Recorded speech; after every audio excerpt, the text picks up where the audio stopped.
शिक्षक साथियों का आज की इस वीडियो में स्वागत है। आप सभी शिक्षक साथियों को मैं ये बताना चाहता हूँ कि दीक्षा पर 6 नए कोर्स और आ गए हैं जो ध्यान आकर्षण से रिलेटेड थे, क्योंकि आपने पहले ध्यान आकर्षण के 6 कोर्स कर लिए थे। 6 कोर्स अब नए आ गए हैं क्योंकि टोटल 18 टेक्निक्स होती हैं और 18 में से हमने 6 कर लिए थे और 6 अब नए आए हैं। तो आज मैं जो ये प्रश्नोत्तरी है ये सीखने के लिए बातचीत के लिए प्रश्नोत्तरी लेकर आया हूँ, 7वां कोर्स। और यदि आप चैनल पर नए हैं तो चैनल को जरूर सब्सक्राइब करें, क्योंकि मैं इस प्रकार की वीडियो, शिक्षक डायरी और अन्य प्रकार की वीडियोज़ को यहाँ पर लेकर आता रहता हूँ। सभी जितने भी कोर्स हैं, और इसमें मैंने 2 कोर्सों के लिंक इस वीडियो के डिस्क्रिप्शन में दे दिए हैं, आप वहाँ से जाकर उस कोर्स को भी ज्वाइन कर सकते हैं। तो उससे पहले आप वीडियो के प्रश्न उत्तर को ज़रूर देखें। तो चलते हैं इस वीडियो पर और इसमें बात करते हैं सीखने के लिए बातचीत के प्रश्नोत्तरी पर। यहाँ पर है, शिक्षक को सदैव ये प्रयास करना चाहिए कि बच्चे शैक्षिक गतिविधियों में व्यस्त रहें। बिल्कुल सही बात है ये। बच्चे आपस में बातचीत करें, ये भी बात सही है। शिक्षक बच्चों से ज़्यादा बातचीत करें, बच्चे क्रियाशील रहें। तो यहाँ पर शिक्षक बच्चों से ज़्यादा बातचीत करें ये ठीक नहीं है। यहाँ पर इसका उत्तर यहाँ पर 1 to 4 होगा। 1 to 4 पर यहाँ पर क्लिक करके हम यहाँ पर आगे बढ़ेंगे। अब उसके लिए है, शिक्षक व बच्चे अपने विचारों का आदान प्रदान जिस तकनीक से करते हैं वह तकनीक कहलाती है परियोजना कार्य, सभी को शामिल करना, सीखने के लिए बातचीत एवं प्रश्न पूछना। तो यहाँ पर इसका उत्तर सीखने के लिए बातचीत रहेगा। बच्चों को सीखने में मददगार व आपसी संबंध स्थापित होगा। नीचे दिए गए सभी विकल्प को चुनें। प्रश्न पूछना तकनीक से, शिक्षण अधिगम सामग्री से, सभी को शामिल करने से और सीखने के लिए बातचीत से। तो इसका उत्तर यहाँ पर सीखने के लिए बातचीत से। आगे बढ़ेंगे। कक्षा शिक्षण प्रभावी होगा। कक्षा शिक्षण प्रभावी होगा, इसमें देख लेते हैं इसके क्या क्या ऑप्शन है। चित्र, कविता व कहानी पर आधारित बातचीत से, ये ठीक है। सभी बच्चों को एक ही तरीके से बातचीत करने देने से, ये सही नहीं है। बच्चों के पिछले अनुभव पर आधारित बातचीत के मौके देने से, ये सही है। बच्चों के दौरान बातचीत के दौरान प्रोत्साहन व प्रशंसा से। तो जो यहाँ पर इसका उत्तर है वो यहाँ पर 1, 3, 4 होगा और इसको टिक करके हम आगे बढ़ेंगे।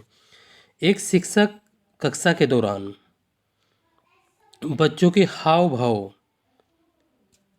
के साथ कहानी सुनाते हैं। कहानी सुनाते हुए बच्चों से बीच बीच में प्रश्न भी पूछते हैं और बच्चे भी उसी के अनुसार उत्तर देते हैं। इस प्रकार के क्रियाकलापों में कक्षा में केवल बच्चों के बीच आत्मीयता बढ़ेगी, बच्चों के अंदर अनुशासन आएगा, शिक्षक व बच्चों के बीच संबंध बनेगा, बच्चों को सीखने में मदद मिलेगी। तो इसका उत्तर यहाँ पर बच्चों को सीखने में मदद मिलेगी। आगे बढ़ेंगे। कुछ कथन नीचे दिए गए हैं, इनके बारे में देख लेते हैं क्या चीज़ लिखी गई है। बातचीत से बच्चों को आपसी चर्चा करने का मौका मिलता है, ये ठीक है बात। बातचीत नीरस व बोझिल हो, ये बात गलत है।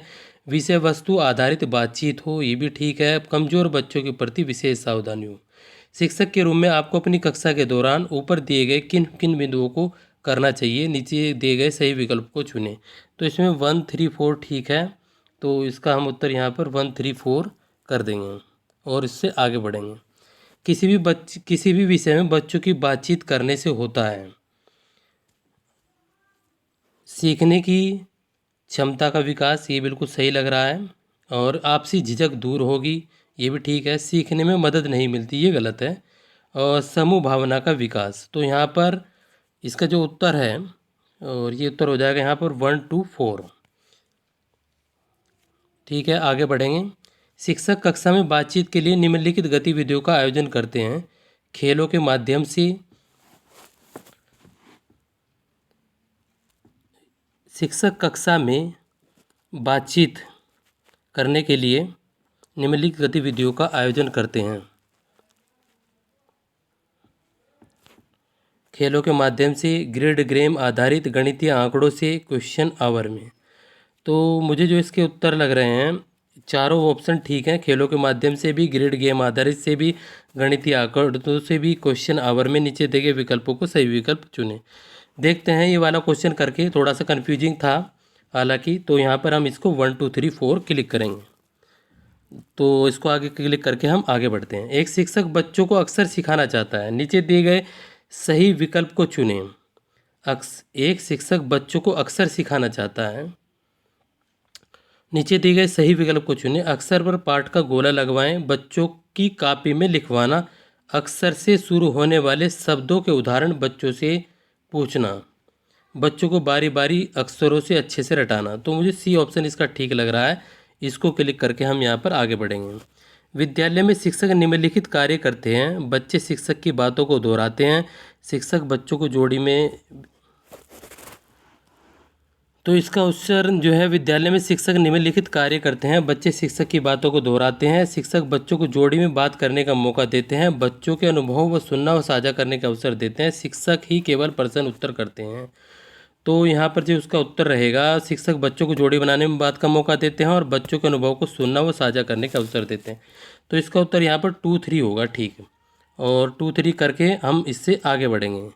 और इस प्रकार मैंने टोटल 10 क्वेश्चन कर दिए अटैम्प्ट। अब देखते हैं चेक करके इसके उत्तर क्या रहेंगे। और मेरा यहाँ पर स्कोर 10/10 हो गया है। इस प्रकार अब हम अन्य कोर्स पर चलेंगे, पर अन्य कोर्स पर पढ़ने से पहले आइए Philo Tutor app. It is India's most convenient app for tutor. You can earn up to 20,000 per month, spending only 4 hours per day, and connects classes 8 to 12 every hour. One of the most unique feature of Philo. You can follow your own schedule, teach student hassle free from anywhere, anytime. You can just teach topics you love. If you are good at just one or two topics, you can join Philo and earn as much as you want. You have to help student with connect doubts, sometime exam preparation or homework help. Best platform to get chance to meet with student pan India. And you can simply register with mobile number and get OTP, one verified with PAN, upload and simply work with Philo. Pay out easily monthly payment with extra initiative. जितना पढ़ाओगे उतना कमाओगे. Enhance skill growth, trajectory, career progression and become a part of Philo Progression League and earn more as learn more. And link in video description. Download now.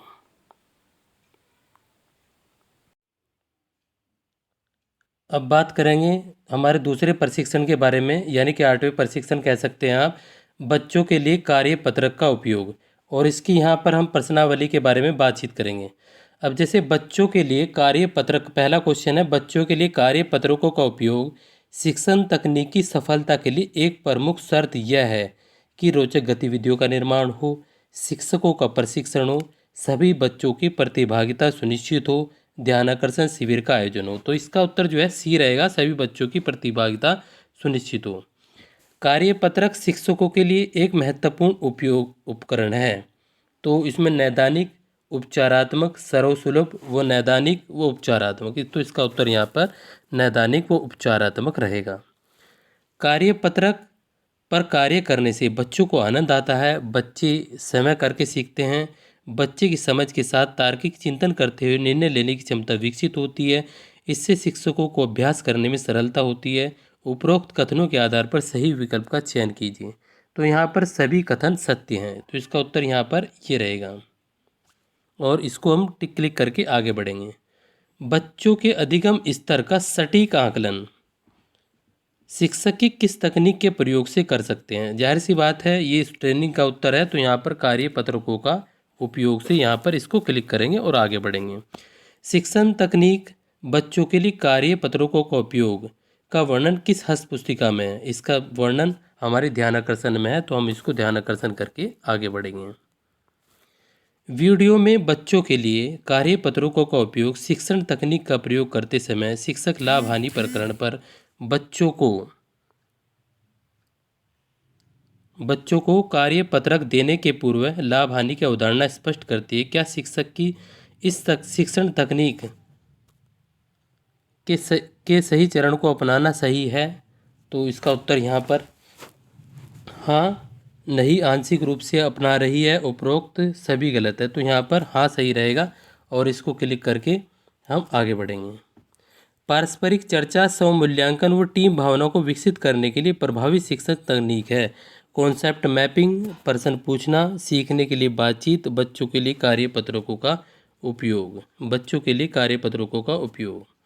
शिक्षण तकनीक कार्यपत्रकों का उपयोग बच्चों के तार्किक चिंतन के साथ अभ्यास के अवसर उपलब्ध कराती है। शिक्षकों द्वारा कार्यपत्रकों का उपयोग करना चाहिए विषय वस्तु के प्रस्तुतिकरण के बाद। इसका उत्तर ठीक रहेगा और इसको हम आगे बढ़ेंगे। उसके बाद है कक्षा शिक्षण के दौरान बच्चों को कार्यपत्रकों का वितरण करने के बाद शिक्षक के रूप में आपकी भूमिका होगी। सही विकल्प का चयन कीजिए। अब यहाँ पर सबसे महत्वपूर्ण बात है, यहाँ ऑप्शन 4 दिए हैं पर यहाँ पर विकल्प में 4 नहीं दिए गए हैं। तो बहुत सी कोशिश करने के बाद में और बहुत चीज़ें देखने के बाद में ये पता लगा कि इसका जो उत्तर है वो 2, 3, 4 है, यानी कि चौथा ऑप्शन भी यहाँ पर ठीक है। तो आप इसको 2, 3, 4 करके आगे बढ़ेंगे। कार्यपत्रकों का उपयोग केवल कक्षा शिक्षण में प्रभावी होता है। क्या एक कार्यपत्रकों का उपयोग केवल गणित शिक्षण में ही प्रभावी होता है? क्या आप इस कथन से सहमत हैं? तो यहाँ पर सहमत, असहमत और गणित और अंग्रेजी विषय के लिए सहमत, आंशिक रूप से सहमत। तो यहाँ पर इसका उत्तर असहमत होगा। कार्यपत्रकों का उपयोग सभी विषयों के लिए आप कर सकते हैं, तो इसलिए इसका उत्तर यहाँ पर असहमत है। अब यहाँ पर ये हमने 10 क्वेश्चन अटैम्प्ट कर लिए। अब इनको उत्तर को चेक करते हैं हमारा उत्तर क्या रहा। तो हमारा उत्तर यहाँ पर 10/10 रहा। और यदि वीडियो पसंद आई हो तो चैनल को ज़रूर सब्सक्राइब करें। धन्यवाद साथियों।